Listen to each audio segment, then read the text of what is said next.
வணக்கம் நண்பர்களே. இந்த வீடியோல நம்ம என்ன செய்தி பார்க்க போறோம்னா, நடிகை ஐஸ்வர்யா ராய் கடந்த சில நாட்களுக்கு முன்பு அவங்களுடைய ஒரு புகைப்படம் வெளியானது. அதாவது அவங்க கையில கெட்டு போட்ட பிறகும் அவங்களுக்கு என்னாச்சு என்று ரசிகர்கள் கேள்வி எழுப்ப தொடங்கினாங்க. இப்போது பாத்தீங்கன்னா ஐஸ்வர்யா ராயின் கைக்கு ஆபரேஷன் நடந்து முடிந்தது. வீட்டில் நடந்தது என்ன, ரசிகர்களின் கேள்விக்கு பதில் வெளிவிட்டிருக்காங்க. என்ன தகவல்னு இந்த வீடியோல முழுமையாக பார்க்கலாம். அதுக்கு முன்னாடி நம்ம சேனலை ஃபர்ஸ்ட் டைம் பார்க்குறீங்கன்னா சப்ஸ்கிரைப் பண்ணாதவங்கலாம் சப்ஸ்கிரைப் பண்ணிக்கோங்க.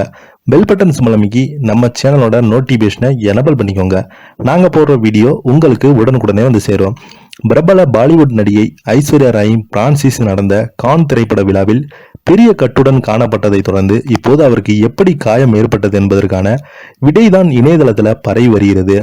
வருடம் வருடம் புதியதாக எத்தனை உலக அழகிகள் வந்தாலும் மக்கள் மனதில் இருந்து நீங்காத உலக அழகியாக இருப்பவங்க நம்ம ஐஸ்வர்யா ராய் அவங்க தான். நடிகை ஐஸ்வர்யா ராய் கண்டுகொண்டேன், ராவணன், எந்திரன் போன்ற பல திரைப்படங்கள் மூலம் தமிழ் ரசிகர்கள் மத்தியில் பிரபலமடைந்தாங்க. மேலும் இவங்க தமிழ், தெலுங்கு, பெங்காலி, ஆங்கிலம் என பல மொழி திரைப்படங்கள்ல நடித்திருக்காங்க. இருந்தாலும் இவங்க பாலிவுட் படங்கள்ல தான் அதிகமாக நடித்திருக்காங்க. திருமணத்துக்கு பிறகு இவங்க படங்கள்ல நடித்து வருவதை நிப்பாட்டிட்டாங்க. கான் திரைப்படம் விழா என்பது பிரான்சிஸ் நாட்டின் கான் நகரில் ஆண்டுதோறும் நடைபெறும் ஒரு பண்பாட்டு திரைப்பட விழாவாகும். இதில் நடிகை ஐஸ்வர்யா ராய் கையில் பெரிய கட்டுடன் கலந்து கொண்டதோடு அந்த திரைப்படம் விழாவில் நடந்த சிவப்பு கம்பள வரவேற்பு வங்கியிலும் பங்கேற்றாங்க.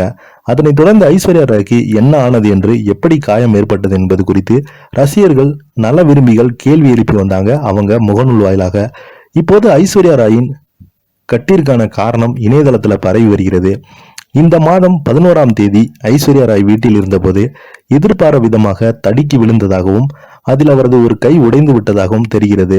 மேலும் கவனமாக இருக்கும்படி மேற்கொண்ட காயம் ஏற்பட்ட வகையில் நடந்து கொள்ள வேண்டும் என்று டாக்டர்கள் கேட்டுக்கொண்டிருக்காங்க.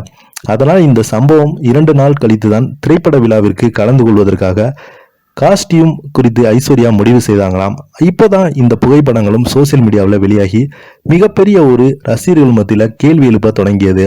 அதனைத் தொடர்ந்து கையில அதிக அளவில் வீக்கம் இருந்ததால் வீக்கம் குறைந்த பிறகுதான் ஆபரேஷன் செய்ய வேண்டும் என்று திரைப்பட விழாவில் கலந்து கொள்ளலாம் என்று டாக்டர்கள் அனுமதி கொடுத்தாங்களாம். திரைப்பட விழாவில் கலந்து கொள்ள ஐஸ்வர்யா இப்போது அவருக்கு ஆபரேஷன் செய்யப்பட்ட நிலையில தொடர்ந்து பிசியோதெரபி செய்ய வேண்டும் என்று தகவல்களும் வந்துள்ளது. பொன்னியின் செல்வன் திரைப்படத்திற்கு பிறகு ஐஸ்வர்யா ராவின் புதிய படம் எந்த ஒரு தகவலும் வராத நிலையில 2 மாத ஓய்வுக்கு பிறகுதான் அடுத்த பட வேலை வாய்ப்பை தொடங்குவாங்களா என்று ஐஸ்வர்யா ராய் அவங்களுடைய மேனேஜர் சொல்லியிருக்காங்க.